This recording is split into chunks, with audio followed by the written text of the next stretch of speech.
Hello everyone! Another day, another vlog. It's Friday. Anong oras na? 8:09. So, inaantay ko lang si Daddy. Nasa kitchen siya. So, si Aliyah ay andito pa rin sa bahay. Hindi pa rin siya nagpupunta ng nursery. Sabi ko, we'll just keep her at home. Pwede naman na siyang pumunta kasi wala siyang fever. Pero gusto ko na mag-recover siya ng maayos.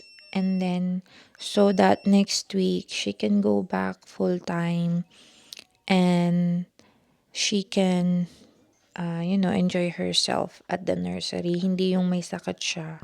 So, si Grandma is still here with us.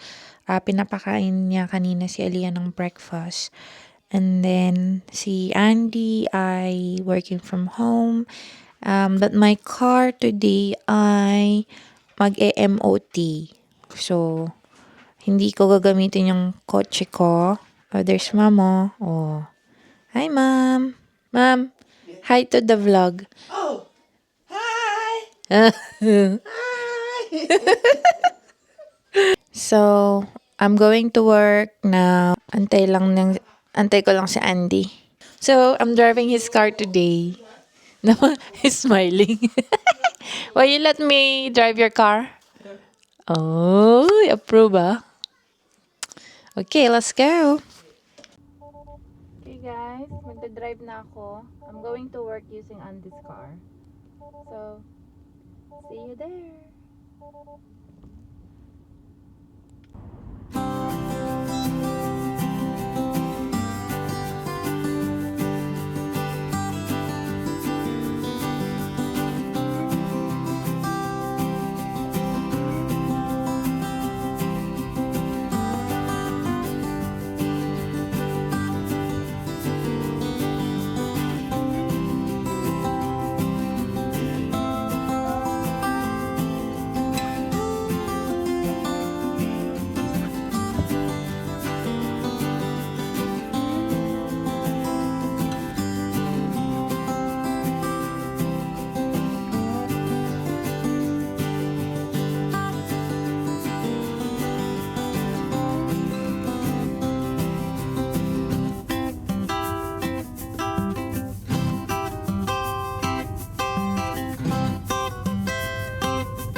Okay guys, andito na tayo sa park and ride.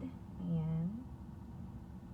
Nagpark ako dito sa medyo maraming space kasi dun sa pinagpapark ko ay madami nang nakapark na kotse. So, ayokong tumabi sa kanila. So, anyway, we're going to work now. And, na-drive ko na tong kotse ni husband. So, okay naman yung drive. Mas mabilis nga siya kaysa yung ibang kotse. Kasi yung kotse ko, to be honest. Pero kinakabahan pa rin ako kasi, hindi ko siya madalas na dinadrive. Kaya yung na bus, hopper bus is in 6 minutes.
check, 5:30 ng hapon. Ay, masyadong maliwanag, hindi makita. So, gabi na guys. Andito na ulit ako sa bahay. Ayan no, kita nyo. Ayan.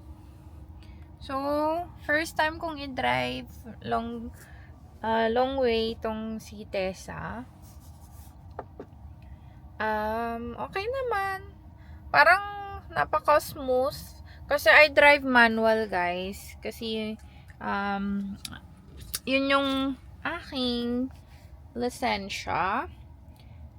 Pero parang gusto ko nang magkaroon ng automatic na kotse. Oh my gosh. Very, very light lang siya. And, lalo na tong kotse ni Andy. Diyos ko, ang bilis-bilis. Parang konting apak mo lang sa accelerator. Konting apak mo lang sa accelerator, guys. Parang lilipad. Oh my God. Game changer. Pag may, automatic car. Dito kasi sa UK, hindi ka pwedeng mag-drive ng manual car kung ang naipasa mong lisensya is automatic. Pero pag manual ang pinasa mo, pwede mong i-drive pareho. Manual and automatic. Pero kung automatic lang yung pinasa mo, hindi ka pwedeng mag-drive ng manual. So, kaya ang kinuha ko is yung manual so that I can also drive the automatic. Ayan. Kaya yung kotse ko, manual siya for now. Pero feeling ko mag-automatic ako sa next kotse ko. But anyway, it's Friday, guys.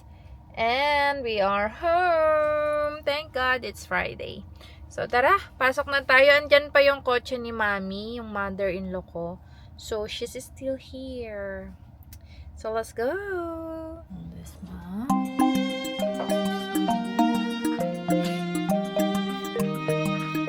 Oh, you want to You want to see her?